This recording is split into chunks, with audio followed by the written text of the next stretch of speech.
આ છે મારા વર્ષિતપની કહાની. ક્યારે સપનામાં પણ વિચાર્યું નહોતું કે આટલો મોટો તપ અને આ ઉંમરમાં હું કરી પણ શકીશ. પણ કહીએ ને, જ્યારે જે લખેલું હોય એ ત્યારે જ થાય. અને એમાં પણ ફેમિલીનો આવો સપોર્ટ, ફ્રેન્ડ્સનો આવો સપોર્ટ, તો આમ કેક વોક છે, આમ ઇઝીલી તમે કંઈ બી કરી શકો. નોર્મલી અમે હજી ખાલી ડેલહાઉસીના ટ્રીપથી આવ્યા જ હતા અને વર્ષિતપની વાતો આમ ખાલી ચાલતી હતી. અમે ત્યારે એવું કંઈ નહોતું વિચાર્યું, પણ અચાનક 11-12 તારીખે બધા મળ્યા અને સોચ્યું કે કરીએ, ટ્રાય કરીએ, થશે તો ઠીક, વરના બધા સાથે પારણું કરી લઈશું, એકથી નહીં થયું તો. અને આ સેન્ટેન્સ બોલીને જ વર્ષિતપ ઉપાડી લીધો. જોતાં જોતાં 1 મહિના, 2 મહિના, 3 મહિના, 4 મહિના જતા રહ્યા અને વિથ ધ ફ્લો થતું ગયું. અમારી એક આદત હતી, જે કે તમે લોકો બી બધા હસશો આ સાંભળીને, પણ જ્યારે એક મહિનો પતે ત્યારે અમે લોકો એકબીજાને વિશ કરતા હતા. તમને જોતું હોય તો મેં આ વિડીયોમાં પ્રૂફ બી આપેલું છે કે અમે હર 1 મહિનો પતે ને કહીએ હેપી એનિવર્સરી ગાઈઝ. એ જે એક્સાઇટમેન્ટ હોય ને, એ કંઈક અલગ જ લેવલની હતી. પછી આવ્યો સમૂહ શાતાનું ફંક્શન. ત્યારે એક સંઘની અનાઉન્સમેન્ટ થતી હતી. જેવી રીતના શું કહીએ, ધર્મની ટ્રીપ પર કેટલી ધર્મની ટ્રીપ કરી હશે. થરાદ ગયા, પાલિતાના ગયા, શાહપુર ગયા, હસ્તિનાપુર ગયા, ભરતપુર ગયા, અને બધી જગ્યાથી જેટલી મેમરીઝ કલેક્ટ થતી હતી ને બધી મેમરીઝ કલેક્ટ કરતી હતી.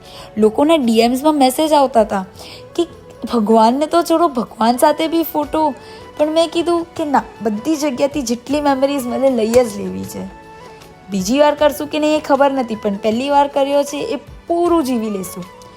કેટલા તો વર્કશોપ્સ અટેન્ડ કર્યા ડાન્સના, કેટલા ફેસ્ટિવલ્સ ગયા, પણ એક બી વાર એવું નથી થયું કે ના યાર આ મિસ કરી લીધું. આખું વર્ષ એટલું પ્રોડક્ટિવ રહ્યું છે ને. ડાન્સ વર્કશોપ્સ કહો, ક્રિકેટ ટુર્નામેન્ટ્સ કહો, ક્યુઝિન વર્કશોપ્સ કહો, બધું એન્જોય કરી લીધું છે અમે લોકોએ. તમે કહેશો નહીં, હર એક જગ્યાથી જે બધું ફીલ જે છે ને એ કંઈક અલગ જ છે. પછી તો 10-4ના બેચના, પછી શું કહેવાય, 10-4ના બેચનાથી એક ઓર વાત યાદ આવી ગઈ. પરેશ અંકલને મેં કેટલા હેરાન કર્યા છે ને. પરેશ અંકલને હર ઉપવાસની રાતે મેસેજ કરું કે પરેશ અંકલ કાલનું મેન્યુ શું છે, અને બિચારા મને અડધી મિનિટ, વિધિન 30 મિનિટ્સમાં મને આન્સર આપી દે કે આ મેન્યુ છે, આવી રીતના છે અને આમ છે. મેં એમને બહુ જ હેરાન કર્યા. પછી બોરીવલી અમે શિફ્ટ થઈ ગયા. બોરીવલીમાં પણ શું વાત છે, ડબ્બા પાર્ટી ચાલુ થઈ ગઈ. 1 મહિનો આના ઘરે, બીજો મહિનો બીજાના ઘરે. 6 ઘર હતા ટોટલ, અને હર 1 મહિનો એક જણના ઘરે. એમાં બી હું અને કાવાંટી એક જેવા. મેન્યુ માટે તો એટલું ઝઘડી કે ના, અમને આમ જોઈએ, અમને આમ મેન્યુ જોઈએ. બહુ એટલે બહુ જ. એ બી બધા ફોટોઝ ને બધી મજા કરી લીધી. પછી તો શું, જોતાં લાસ્ટ બેચનું આવી ગયું ને સમૂહ શાતાના દિવસોને એમ થતું હતું કે યાર હવે ખાલી 1 મહિનો બચ્યો છે અમને લોકોને. 9 તારીખે અમારી હતી સમૂહ શાતા. ત્યારે બી અમે લોકોએ બહુ મજા કરી ને એમ થયું કે બસ યાર હવે 1 જ મહિનો બાકી છે, અને જેવું પતે એટલે આપણે બધે બહારે જવાનું ને બધું કરી લેવું છે. પછી તો જોતાં મહેંદી, ચંદન લેપન, બહુમાન, ભક્તિ, શોભાયાત્રા, પારણું, આટલા બધા ફંક્શન્સ લાઈનઅપ. છેલ્લું બેચનું કર્યું ત્યારે એમ વિચાર હતો કે કરવાનો તો પોલો અઠ્ઠમ જ છે, કેમ કે મને નથી જોતી કે મારા ફેસ એકદમ ફ્રાઉન ને એવો દેખાય હરેક ફંક્શનોમાં. પણ છેલ્લું બેચનું કર્યું ત્યારે અચાનક ખબર નહીં એવી ક્યાંથી એવી વાઈબ આવી, શું એવું સ્પિરિટ આવી કે એમ થયું કે ના યાર છોડો, એક બી અઠ્ઠમ, એક બી છઠ કંઈ જ નથી છોડ્યું આખા વર્ષિતપમાં. તો સિર્ફ એક ઉપવાસ માટે કેમ એવું કરવાનું? 2 તો કરવાના જ હતા, સિર્ફ એક ઉપવાસ માટે કેમ અઠ્ઠમ છોડવાનો? મમ્મીને કીધું, મમ્મી કરવાનું જ છે, હવે અઠ્ઠમ જ કરવાનું છે, ભલે કંઈ બી થઈ જાય. પપ્પા તો બીજા ઉપવાસે બી કહેતા હતા કે ના બેટા એકાશનું કરી લે.